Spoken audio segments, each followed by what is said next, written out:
کیا ہوا؟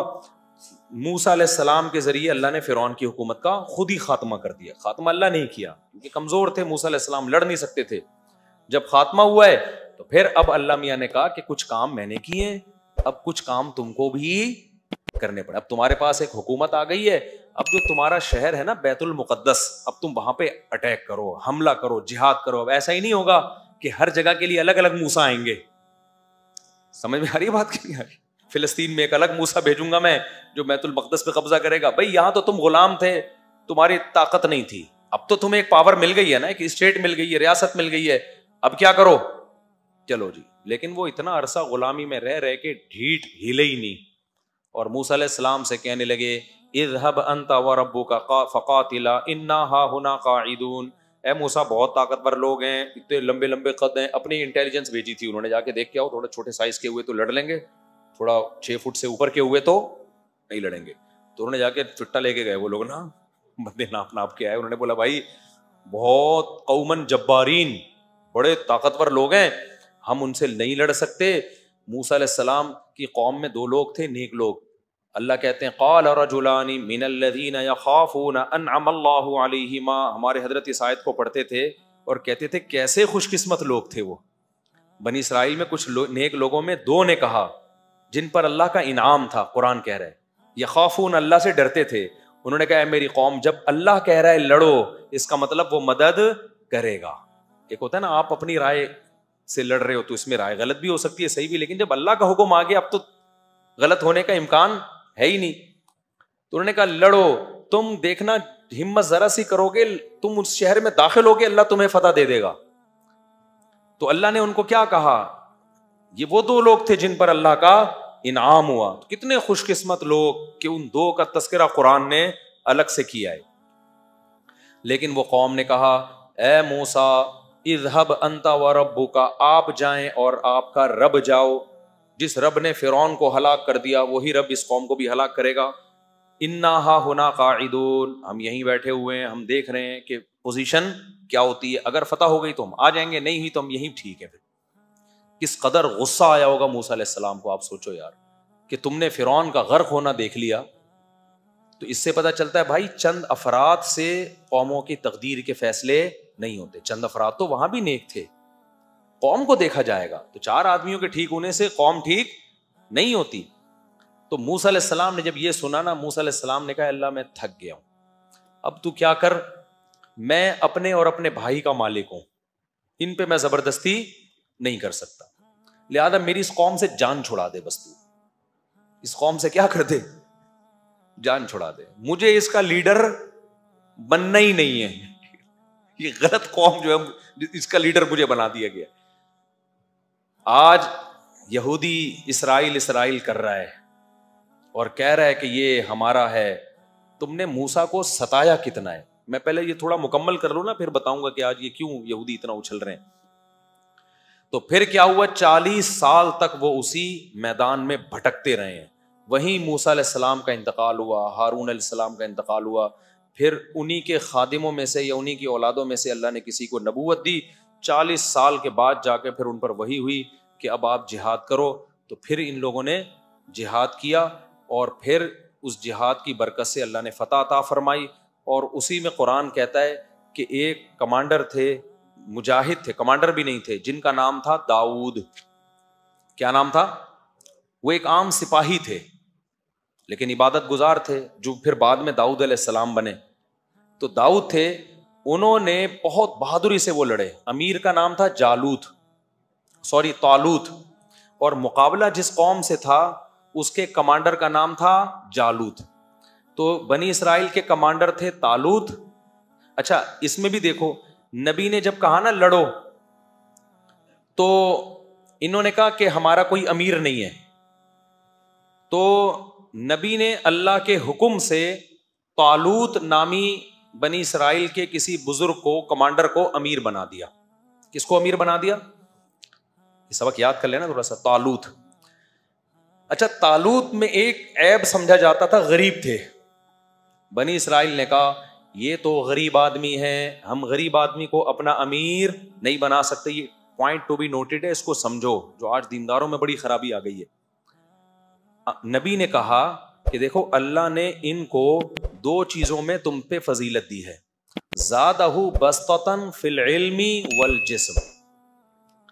فوج کا کمانڈر بننے کے لیے دو چیزیں ضروری ہیں، ایک لڑنے کی نالج، لڑائی کا تجربہ. یہاں علم سے مراد کیا ہے؟ نالج ہے اس کے، کیسے لڑا جاتا ہے، دشمن کی سازشوں کو کیسے سمجھا جاتا ہے. دوسری بات اس کی صحت اچھی ہو. ٹی بی کے مریض کو کمانڈر بولو نہیں بنایا جا سکتا چاہے کتنا ہی نیک ہو. یہ نہیں کہا کہ یہ تم میں سب سے بڑے چونکہ بزرگ ہیں ان کی تہجد کی رکعتیں سب سے بولو نا زیادہ ہیں اور روزے پابندی سے رکھتے ہیں. یہ بھائی ہو سکتا ہے بہت سارے بزرگ بنی اسرائیل میں ان سے بھی اچھے ہوں. کہا بھائی لڑائی کے لیے جو چیز چاہیے نا، ایک نالج ہونی چاہیے، تجربہ ہونا چاہیے، تجربے سے بھی نالج آتی ہے نا. دوسرا جسمانی صحت خاندانی ہونی چاہیے. تبھی تو ہم واگا بارڈر پہ جاتے ہیں نا، اپنے جب دیکھتے ہیں وہ لمبے لمبے قد تو اچھا لگتا ہے ہمیں. صحت، میں برما گیا وہاں کی میں نے آرمی دیکھی، میں نے کہا یار ان کو تو گرفتار کرنے کا دل چاہ رہا ہے. وہاں سب بیچارے چھوٹے چھوٹے سے ہوتے ہیں. تو میں نے کہا ان کا میرا دل چاہ رہا ہے میں ان کو خود گرفتار کر لوں، لیکن خیر ان کے پاس بندوق بھی ہوتی ہے. تو یہ بھی ایک خوب سمجھ لو کہ جو کام جس سے لینا ہے نا اس میں اس کی اہلیت کا ہونا ضروری ہے. آج یہ بھی ایک بڑا مسئلہ ہے، نیک اور بزرگی کو دیکھا جاتا ہے، یہ بھی دیکھا جائے گا. دوسرے نمبر پہ فقہائے کرام نے عقیدے کی کتابوں میں یہ مسئلہ لکھا ہے کہ مسلمانوں کا کمانڈر بنانے کے لیے، بادشاہ بنانے کے لیے، خلیفہ بنانے کے لیے اگر آپ کے پاس دو بندے ہوں، ایک کے پاس تجربہ ہے اور نالج ہے، اسے ملک چلانا آتا ہے، دوسرے کے پاس تقویٰ ہے، للہیت ہے، ملک چلانے کا تجربہ نہیں ہے، تو جو تجربے کار ہے نا اس کو فوقیت دی جائے گی. دیکھو ملک چلانا گاڑی چلانے سے زیادہ مشکل ہے یا نہیں ہے؟ مجھے ایک بات بتاؤ. ابے کیا ہو گیا بھائی، ملک چلانا گاڑی چلانے سے زیادہ مشکل ہے یا نہیں؟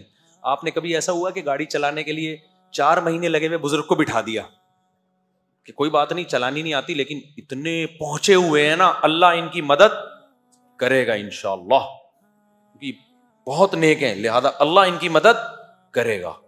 اور بھائی اللہ نے کب کہا کہ میں مدد کروں گا؟ وہ ٹھوک دے گا گاڑی کو. اس میں کوئی سٹا لگانے والا چرسی ہیروئنچی ہوگا نا لیکن چلانی آتی ہوگی. آپ بولے کہ تو بیٹھ جا بھائی، وہ بزرگ بھی بولیں گے بیٹا تو چلا لے، میں پیچھے بیٹھ کے اللہ اللہ کر رہا ہوں. تو مقصد اللہ اللہ کا ہرگز مذاق اڑانا نہیں ہے. ذکر کی اسلام میں جتنی فضیلت ہے بے انتہا فضیلت ہے، لیکن جو جس کام کا اہل نہیں ہے اسے وہ کام سونپ دینا یہ تباہی اور بربادی ہے. اور یہ آج مارکیٹ میں ہول سیل کے حساب سے ہو رہا ہے، سمجھتے ہو. تو ان کا کمانڈر بنا دیا طالوت کو بنی اسرائیل کے. یہ تاریخ کا سمجھنا ضروری ہے آپ کو. اب جب طالوت کمانڈر بنے ہیں، بنی اسرائیل نے کہا ہم نہیں مانتے، انہوں نے کہا ماننا پڑے گا بھائی، ان کے جسم بھی صحت بھی اچھی ہے اور علم بھی ان کے پاس زیادہ ہے. مجبوراً مانا انہوں نے. پھر جا کے لڑائی ہوئی ہے، لڑائی میں 1/3 تو بنی اسرائیلی ویسے ہی بلکہ 1/3 نہیں 2/3 بھاگ گئے. جنگ تھی وہ اور اللہ کی نافرمانی بھی کی انہوں نے، میدان جنگ میں گناہ بھی کیا، گناہ سے اور حوصلہ پست ہوتا ہے. تو جب 2/3 تو بھاگ گئے، 1/3 رہ گئے، انہوں نے اللہ سے دعائیں مانگی، ربنا افرغ علینا صبرا، اے اللہ ہم پر صبر کو انڈیل دے، وثبت اقدامنا، اور ہمارے قدموں کو مضبوطی سے جما دے. یہ بڑا پیارا منظر ہوتا ہے خدا کی قسم، جب اللہ کا حکم ہو لڑنے کا اور آپ اللہ کے حکم پہ ٹھہرے ہوئے اور آپ کمزور ہو، پھر یہ دعائیں مانگنے کا بڑا لطف ہے. اے اللہ ہمارے قدموں کو جما دے، ہم پیچھے نہ ہٹیں. اللہ نے جمایا ان کے قدموں کو. سامنے بہت بڑا ان کا سردار تھا جالوت، وہ بھی ظاہر ہے علم میں اور جسم میں طاقتور تھا نا، تبھی تو اس کو کمانڈر بنایا تھا. اور جب کافر لوگ کمانڈر بناتے تھے نا تو پھر وہ شکل بھی دیکھتے تھے کہ جتنی ڈرونی شکل کا آدمی ہے نا اس کو بنایا جائے. یہ تو پھر بھی نہاتے تھے نا مسلمان، وہ لوگ تو نہاتے بھی نہیں تھے کہ وہیں سے بدبو سے ہی پوری فوج دیکھ کے بھاگ جائے دور. نہانا وہانا تو اب سیکھا ہے گوروں نے، 100-150 سال پرانا قصہ. اس سے پہلے کا خلافت عثمانیہ کے دور میں جب کوئی فرانس کا یا کوئی UK لندن وغیرہ کا شہزادہ آتا تھا نا، یا کوئی ملکہ بادشاہ سے ملکہ سے ملنے، تو تاریخی کتابوں میں لکھا ہوا ہے کہ اس کو پہلے واش روم میں سروس ہوتی تھی اس کی، اس کے بعد بادشاہ سے ملوایا جاتا تھا. ان میں رواج نہیں تھا. تو اب کیا ہوا ہے کہ اسی جو طالوت کی قوم میں جو ہے نا، طالوت کے جو ماتحتوں میں ایک فوجی تھے داؤد علیہ السلام ان لوگوں میں تھے جو بھاگے نہیں تھے. اور نہ صرف یہ کہ بھاگے نہیں، جب قوم کمزور ہو، دشمن طاقتور ہو، ایسے موقع پہ بہادری دکھانا بڑے کمال کی بات ہوتی ہے. داؤد علیہ السلام نے ڈائریکٹ ہدف کس کو بنایا؟ جالوت کو. ایسے موقع پہ تو ہر آدمی کہہ رہا ہوتا ہے میں بس ہلکی ہلکی یوں نا تلوار چلاتا رہوں، نمبر آ جائے میرے اور جان بچ جائے. داؤد علیہ السلام نے کیا کیا؟ ہدف کس کو بنایا؟ جالوت کو. بڑی بہادری کی بات ہے. اور داؤد علیہ السلام عبادت گزار بھی بہت تھے. عبادت کے ساتھ یہ چیز ہو تو پھر مزہ ہے. آج جو عبادت زیادہ کرتا ہے اس سے چلا بھی نہیں جا رہا ہوتا، ہلا ہی نہیں جا رہا ہوتا. نیک اتنا ہوتا ہے، بیٹھتا ہے تو پولیس آتی ہے اس کو اٹھانے کے لیے. کولیسٹرول کا پورا ڈبہ بن چکا ہوتا ہے وہ. آپ ماضی اٹھا کے دیکھیں، صحابہ، تابعین. قرآن کیا کہتا ہے؟ وَكَأَمْ أَيٍّ مِّن نَبِيٍّ قَاتَلَ مَعَهُ رِبِّيُّونَ كَثِيرٌ. کتنے پیغمبر ہیں جن کے ساتھ اللہ والے مل کے لڑے ہیں. تو اللہ والے کیا کرتے تھے؟ پہلے ان پیغمبروں کے ساتھ مل کے لڑتے تھے. تو لڑائی کے لیے جسم کا ایکٹیو ہونا ضروری ہے یا نہیں ہے؟ اگر وہ ہر وقت تیجے 40ویں کی دیگیں پھوڑتے رہتے، حلوے، مانڈے، ربیع الاول کے مانڈے، پھر رجب کے کنڈے، اور پھر تیجے کے کنڈے، پھر فلانے کی دیگ کا ڈھکن، پھر وہ فلانے کی میلاد شریف، اگر یہ سب کچھ کر رہے ہوتے تو قرآن کیا کہتا؟ وَكَأَيٍّ مِّن نَبِيٍّ أَكَلَ مَعَهُ رِبِّيُّونَ كَثِيرٌ. معاذ اللہ. بہت سارے پیغمبر ایسے گزرے ہیں جن کے ساتھ ایسے اللہ والے لوگ تھے جو دیگوں کے ڈھکن کھولتے رہتے تھے اور دیگیں پھوڑتے رہتے تھے. قرآن تو کہہ رہے ہیں ان کے ساتھ ایسے اللہ والے لوگ تھے جنہوں نے تھوڑے تھوڑے ہو کے بھی بڑی بڑی طاقتوں کو شکست دی ہے. تو یہ جسم کی ایکٹیونیس کے بغیر، پھرتیلے پن کے بغیر، طاقت اور قوت کے بغیر ممکن نہیں ہے. تو یہ اسلام کا حصہ ہے اپنے جسم پہ محنت کرنا. پھوڑنے پھاڑنے کو نا مذہب سے نکال دو خدا کے لیے. رجب کے کنڈے، پھر ربیع الاول کے مانڈے، اور پھر 11ویں کے حلوے، اس پہ اسلام کا لیبل مت لگاؤ. اسلام کھانے کا حکم نہیں دیتا، اسلام روزوں کا حکم دیتا ہے. سمجھتے ہو؟ روزہ رکھنے والا ایکٹیو ہوتا ہے، پاور ہوتی ہے اس کی جسم میں. کھانے پینے والا ایکٹیو نہیں ہوتا، وہ گھی کا ڈبہ ہوتا ہے، کولیسٹرول کا ڈبہ ہوتا ہے. وہ آج جا رہے ہیں بہت سے، آپ کو لگے گا ڈھکن کھولنے کی دیر ہے، یہ خود دیکھ بن چکے ہیں. ایک تو نیچرلی کوئی موٹا ہو تو وہ تو اللہ کی طرف سے. میں نے بڑے بڑے علماء بزرگ دیکھے ہیں جو نہیں کھاتے لیکن قدرتی طور پہ جسم بھاری ہے. تو صحابہ میں بھی تھے، تابعین میں بھی تھے، اور بہت سارے اہل اللہ تھے ایسے. لیکن میں ان لوگوں کی بات کر رہا ہوں جو کھاتے ہیں، نہ دوڑتے ہیں نہ چلتے ہیں، کھا کھا کے عجیب حالت ہو گئی ہے. خیر، تو اب جب قتل کیا داؤد نے جالوت کو، تو ظاہر ہے ایک قوم وہ تھی جو 2/3 بھاگ گئے. اللہ کو ان پہ غضب ہوا کہ نہیں ہوا؟ تو اللہ کا جب غضب نافرمانوں پہ ہوتا ہے تو جو ایسے موقع پہ فرما برداری کرتے ہیں ان پہ رحمت بھی تو ہوتی ہے کہ نہیں ہوتی؟ تو رحمت اللہ کی اس پوری جنگ میں سب سے زیادہ داؤد علیہ السلام پہ ہوئی. یہ اس وقت پیغمبر نہیں، نبوت نہیں ملی تھی ان کو. اللہ کہتے ہیں انہوں نے جب بہادری سے لڑے اور جالوت کو قتل کر دیا، آتاہ اللہ الحکمہ، اللہ نے آپ کو نبوت بھی عطا کر دی. اور بالآخر بنی اسرائیل کے بادشاہ بھی کون بن گئے؟ داؤد. پوری خلافت کس کے ہاتھ میں آ گئی؟ بولو، داؤد علیہ السلام. آج بھی یہودی داؤد علیہ السلام کا تو ڈیوڈ کہتے ہیں، نام ہی چینج کر دیا انہوں نے.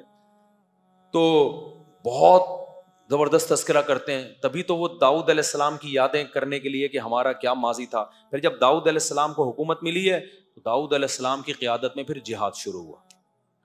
داؤد علیہ السلام کے بارے میں حدیث میں بھی ہے، قرآن میں بھی ہے، بے انتہا عبادت گزار. ساری زندگی داؤد علیہ السلام نے روزہ رکھا. ایک دن روزہ، ایک دن ناغا، ایک دن روزہ، ایک دن ناغا. یہ پوری زندگی داؤد علیہ السلام کا معمول تھا. اور پوری زندگی تہجد اور قرآن، وہ جو زبور کی تلاوت کرتے تھے. اللہ نے آپ کو آسمانی کتاب بھی نازل کی آپ کے اوپر. ایسی خوبصورت آواز داؤد علیہ السلام کو اللہ نے عطا فرمائی کہ جب آپ زبور کی تلاوت کیا کرتے تھے تو پرندے آ کے ٹھہر جایا کرتے تھے. اور آپ کو اللہ نے ایک معجزہ دیا کیونکہ ذکر بہت کثرت سے کرتے تھے. اگر مجاہدین سے یہ ذکر کا عنصر نکل جائے نا تو طاقت اور قوت تو رہ جائے گی لیکن جذبہ ختم. اس لیے اللہ نے جو لوگ اللہ کی راہ میں لڑتے ہیں ان کو ذکر کثرت سے کرنے کا حکم دیا ہے. تو داؤد علیہ السلام جب ذکر کرتے تو قرآن کہتا ہے یا جبال اوبی معہ والطیر، اے پرندوں اور اے پہاڑوں تم بھی داؤد کے ساتھ اللہ کا ذکر کرو. تو پہاڑوں سے بھی لا الہ الا اللہ کی آوازیں آتی تھیں. تو ایسا کھلے عام معجزہ تھا داؤد علیہ السلام کا. داؤد علیہ السلام نے کیا کیا؟ دے مار 4.5 گھوڑے لے کے پوری دنیا میں دوڑائے, ملکوں کے ملک فتح کرتے چلے گئے. آج یہ یہودی کہتے ہیں نا اسلام تلوار سے پھیلا ہے. بھائی جان یہودیت بھی کس سے پھیلی ہے؟ بولو, تلوار سے ہی پھیلی ہے. داؤد علیہ السلام نے جو پوری دنیا فتح کی ہے, وہ کیا آپ کیا سمجھتے ہو کہ وہ محبت سے فتح کی ہے کہ ایکچولی ہم آپ کے کنٹری پہ آنا چاہتے ہیں سلسلے میں ہے بھائی؟ پھر داؤد علیہ السلام کی جب حکومت قائم ہوئی ہے, پورے دنیا میں تو نہیں ہوئی لیکن بہت سارے علاقے میں اللہ نے آپ کے ہاتھ میں لوہے کو نرم کر دیا. زریں بنایا کرتے تھے, جنگی ٹوپیاں بنایا کرتے تھے, اور جنگی لباس پوری لوہے کی زریں وہ بنایا کرتے تھے داؤد علیہ السلام اپنے ہاتھوں سے, اور پھر فوجیوں میں بانٹتے تھے. پھر وہ پہن کے لڑائیاں ہوتی تھی تاکہ اثر نہ کرے تلوار. اسباب اختیار کر رہے کہ نہیں کر رہے؟ پھر داؤد علیہ السلام نے بہت ساری, استغفر اللہ یعنی معذرت کے ساتھ, شادیاں بہت زیادہ کی ہیں. یہ تورات میں ہی لکھا ہوا ہے تو میں کیا کہہ سکتا ہوں. خواتین غصہ ہوتی ہیں کہ شادیوں کا مضمون پتہ نہیں کہاں سے لے آتے ہیں. تو اللہ نے ان کو بہت زیادہ اولاد بھی دی. انہوں نے یہ نہیں کہا کہ 2 بچے ہوں لیکن تمیز کے ہوں, جیسے میں ایک تمیز کا اور اتنا نیک پرہیزگار, تو ایکچولی میرے جب 2 ہوں گے نا تو پھر وہ بہت زبردست طریقے سے ان کو میں پالوں گا اور اپنا جانشین بناؤں گا. یہ فلسفہ فیملی پلاننگ والوں کا ہے, اور یہ فلسفہ انہوں نے یہ دیا ہے کہ یہ ایک غلط بات گڑھی ہے کہ زیادہ تمیز کے ہو نہیں سکتے. حالانکہ یہ فلسفہ کیا ہے؟ غلط ہے. بدتمیز ہونے کو 1 انڈا وہ بھی گندا نکل سکتا ہے, تمیزدار ہونے کو تو 15 بھی صحیح ہو سکتے ہیں. تو یہ فلسفہ ان لوگوں کا بنایا ہوا ہے جس کی وجہ سے بچے ہی مارکیٹ سے شارٹ ہو گئے, تمیز تو دوری کی بات. یعنی اس چکر میں کہ نیک بچے پیدا ہوں, بچے ہی کیا ہو گئے؟ شارٹ ہو گئے. تو داؤد علیہ السلام کو اللہ نے بہت اولاد دی, بہت سارے. پہلے 4 سے بھی زیادہ کی اجازت تھی, تو اسلام نے پابندی لگائی ہے 4 سے زیادہ نہیں کر سکتے. تو خواتین کو اسلام کا شکریہ ادا کرنا چاہیے, ورنہ پہلے تو اجازت تھی 4 سے بھی زیادہ کی. داؤد علیہ السلام کی 700 بیویوں کا تو تذکرہ ہمیں ملتا ہے آسمانی کتابوں میں.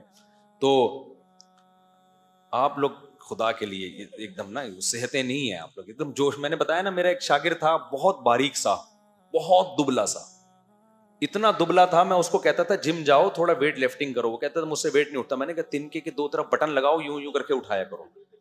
تو جب بھی میں 2-3 شادیوں کی بات کرتا تھا نا, وہ ایک دم جوش میں آ جاتا تھا, ایک دم خوش. میں کہتا بھائی ذرا آرام سے. میں نے کہا یار یہ تمہارے لیے آپشن نہیں.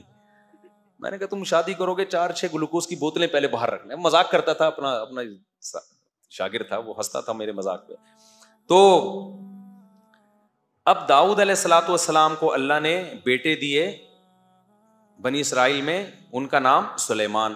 تو سلیمان علیہ السلام بھی بہت عالی شان پیغمبر, ان کو بھی کنگ سلیمان کہتے ہیں نا آج بھی گورے. ان کو ایسی بادشاہت ملی کہ ابا سے جو خلافت ملی تھی نا, تو اس کو اور انہوں نے آگے پھیلا دیا, اور اتنا جہاد ہوا ہے. تو یہودیت بھی کیسے پھیلی ہے بھائی دنیا میں؟ تلوار سے ہی پھیلی ہے. اب تعبیرات کا فرق ہوتا ہے. تلوار سے کی طاقت سے دنیا سے زنا اور برائی کا خاتمہ کیا ہے. اب آپ اس کو تعبیر کچھ بھی کر لو. تو اب کیا ہے کہ سلیمان علیہ الصلوۃ والسلام کی 100 بیویاں تھیں, صحیح بخاری میں. تو سلیمان علیہ الصلوۃ والسلام کی بھی اولاد ہوئی. تو پھر وہ جب واقعات آئیں گے سلیمان علیہ السلام کے پھر بتاؤں گا میں انشاءاللہ. ابھی تو تھوڑا سا خاکہ آپ کی نظروں میں بٹھا رہا ہوں نا انبیاء کا سلسلے کا. تو سلیمان علیہ الصلوۃ والسلام کی بہت بڑی ریاست قائم ہوئی ہے دنیا میں نا. اللہ نے آپ کے جنات بھی آپ کے تابع کر دیے. یہ حرام مصر دنیا کا عجوبہ ہے یا نہیں ہے؟ تو عین ممکن ہے یہ جنات کا تعمیر کردہ ہو.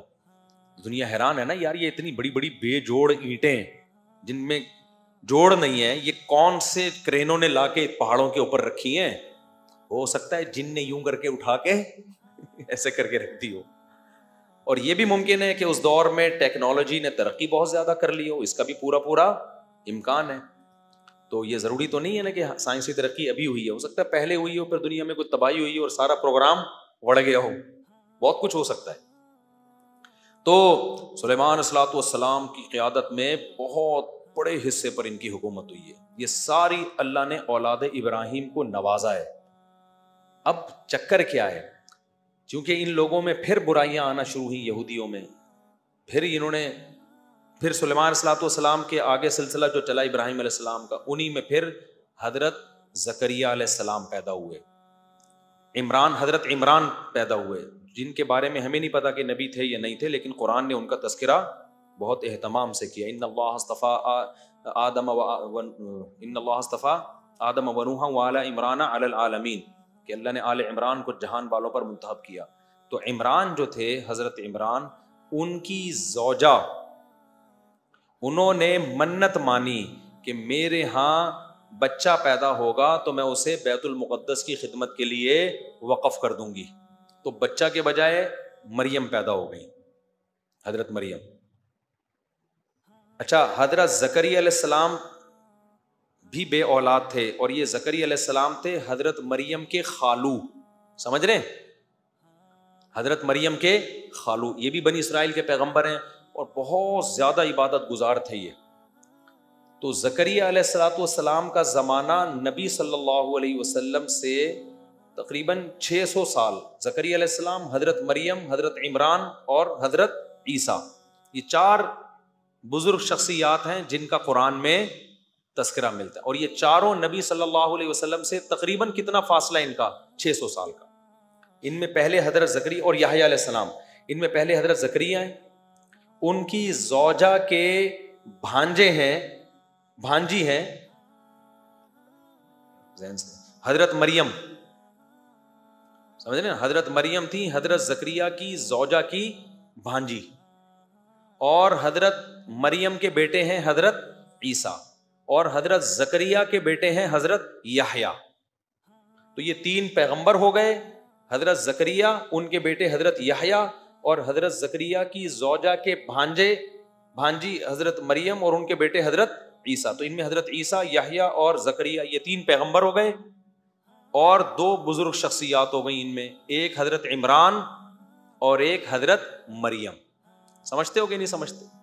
اور حضرت عمران کی زوجہ کو بھی آپ انہی میں شامل کر لیں، کیونکہ وہ بھی بہت بزرگ خاتون تھی. انہوں نے منت مانی کہ اللہ میرے بیٹا پیدا ہوگا تو میں اسے بیت المقدس کی خدمت کے لیے وقف کروں گی. تو بیٹے کے بجائے حضرت مریم پیدا ہو گئی.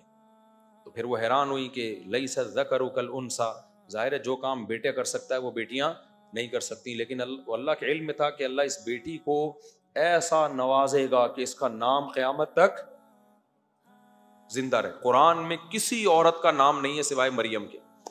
ہر عورت کا جب اللہ تذکرہ کرتا ہے نا تو ان کے شوہر یا باپ کی طرف نسبت کر کے.